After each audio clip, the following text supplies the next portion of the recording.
Hey there, and welcome to The Explainer. Today we're tackling a high-stakes but honestly often overlooked aspect of running a business, keeping your official address and your key contacts updated with the IRS. We're calling this the IRS Compliance Lifeline, navigating Form 8822B. Now, I know what you're thinking. It sounds like some really dry paperwork, but I promise you, understanding this specific document is an absolute lifeline for your business's overall health and security. Because look, when your business grows, shifts, or moves locations, this one little form is what actually keeps you connected to the most powerful financial institution in the country. So let me ask you, have you moved your business recently? Or actually, maybe you've just changed who is in charge of opening your official IRS mail. If you've gone through any of these kind of chaotic business transitions, you know exactly how incredibly easy it is for things to just fall through the cracks amidst the packing boxes and the new software setups. Well, today, we're going to solve the core problem of how you ensure the IRS knows exactly where you are and who they need to talk to. We're going to make sure you don't miss absolutely critical correspondence that could seriously impact your daily operations. Okay, here's our roadmap for today. First, we'll look at the Snowball Effect. Second, Form 8822 versus 8822B. Third, gathering your info. Fourth, step-by-step filing. And finally, mailing and processing facts. Let's just dive right in. Section 1, the Snowball Effect. So right off the bat, you might be wondering if there's a fine for not doing this. Well, there's no direct financial penalty or fee simply for failing to file Form 8822B, but please do not let that fool you into thinking it isn't mandatory. Because missing IRS mail creates this massive compliance snowball. Think about it. If they don't have your accurate address, you are going to miss out on incredibly important correspondence. We're talking about refund checks just sitting in an old mailbox somewhere. Or even worse, dispute notices and tax inquiries arriving at an empty building while you remain dangerously in the dark. And here is the really scary part. The IRS legally assumes you received a notice once they mail it to your last known address. That means the clock immediately starts ticking on deadlines, interest, and steep penalties. It literally turns a simple missed letter into a severe compliance nightmare. So what's the magic number to stop this from happening? 60. The IRS expects you to file this update within 60 calendar days of the change. And notice I said calendar days, not business days, so those weekends and holidays definitely count against your time limit.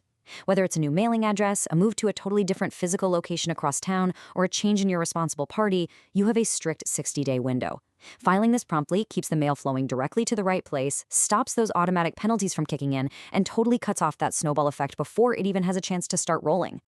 Moving on to Section 2, Form 8822 versus 8822B. All right, this is where a ton of people get tripped up. Form 808022, just the regular one without the B, is focused purely on individuals. It's used for updating where your personal income tax, gift tax, or estate tax correspondence goes. On the flip side, Form 8082-B is strictly for businesses, nonprofits, and other commercial entities that need to update their location or their responsible party. Filing the wrong form is an incredibly common mistake, and it will absolutely delay your updates. If you use the individual form for a business change or vice versa, the IRS computer system just will not process it correctly, and you'll be right back at square one. Remember, you got to use the B for business. Up next is Section 3, gathering your info.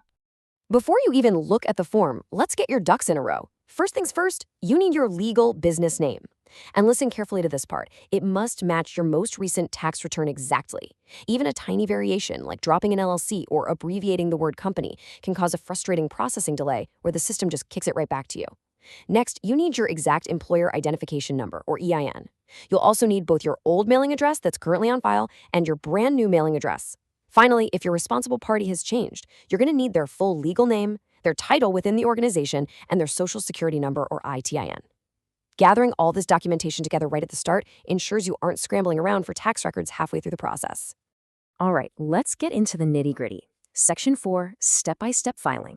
Okay, prepare yourself for a bit of a time warp here. Despite living in this incredibly digital age where we literally run entire businesses from our smartphones, unlike many other IRS forms, you cannot fax Form 8822B. And no, you cannot e-file it through an online portal either. It is decidedly old school. You literally have to print out the physical PDF, sign it with a real pen, and snail mail it directly to the IRS. I know, it definitely feels a bit like stepping back in time, but hey, those are the current bureaucratic rules we have to play by to keep our records completely compliant. So let's actually walk through the document together to ensure you get it right on the very first try. Step 1. Right at the top of the form, you check the appropriate box for the type of filer you are. That could be a business, a tax-exempt organization, or an employee plan. Step 2. Meticulously enter your legal name and EIN. Again, ensuring it matches your last tax return perfectly, so the IRS computers can successfully link the update to your specific account. Step 3. You provide your old mailing address so the IRS can locate your current file, and then you clearly input your new mailing address. Now, if your physical business location is different from your mailing address, like say you have a P.O. box for mail but a massive warehouse for operations, you'll enter that physical location here too. Moving further down the page, Step 4 is specifically for updating the responsible party. Now, the responsible party is the actual individual who ultimately controls, manages, or directs the business, usually the owner, CEO, or top executive. If leadership has shifted or maybe a founder has stepped down, you absolutely must put the new person's details here so accountability remains tied to the correct current leader. Step 5 is absolutely critical. Do not skip this. Provide an authorized signature, print your title, and date it. Without that physical wet ink signature, the IRS will flat out reject the form. And Step 6, always make a photocopy or a digital scan of the signed document for your own permanent records before you seal that envelope. Now, wait just a second. Before we drop it in the mail, we need to clear up a massive misconception. Setting up mail forwarding with United States Postal Service does not automatically update your address with the government. It just doesn't. The USPS and the IRS operate entirely separate systems, and they do not talk to each other.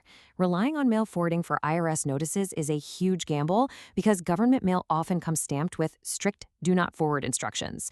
So you must notify the post office to forward your regular mail, file Form 8822B to update the IRS directly, and oh yeah, don't forget to contact your business bank separately to update your direct deposit and transaction information. Which brings us to our final part, Section 5, Mailing and Processing Facts. So where does this piece of paper actually go? Well, the IRS doesn't just have one giant inbox for the whole country. They route it to 2 distinct geographic processing centers, and this is based entirely on your old business address, not your new one. If your old address was in a state like New York, Illinois, Pennsylvania, or Georgia, you're mailing this to the processing center in Kansas City, Missouri. But if your old address was in California, Texas, Florida, or a foreign country, you're mailing it to Ogden, Utah. You have to check the official form instructions to find exactly which column your old state falls into before you write out the final envelope. Getting this wrong can literally add weeks to your processing time. Once you finally drop it in the mail, how long does it take? We'll expect 4 to 6 weeks for the IRS to fully process Form 8822B into their database. And here is the real kicker. The IRS does not provide any online tracking for the submission, and they are not going to send you a confirmation letter or an email when the update is complete. It essentially goes into a black box. That is exactly why making a copy for your records and noting the specific date you mailed it is so incredibly crucial. If a dispute arises later on, that single copy is your only proof of compliance. So patience and good record keeping are your best friends here. So, as we wrap up, I want you to really think about this right now. Does the IRS know who is legally accountable for your business at this very second? If you aren't 100% sure that your mailing address, physical location, and responsible party are perfectly up to date in their system, it's time to take immediate action. Download Form 8822-B today, get your compliance lifeline firmly intact, and protect your business from the devastating snowball effect of missed mail. Thank you so much for joining me on this explainer, and I hope this leaves you eager to master even more of these crucial business essentials.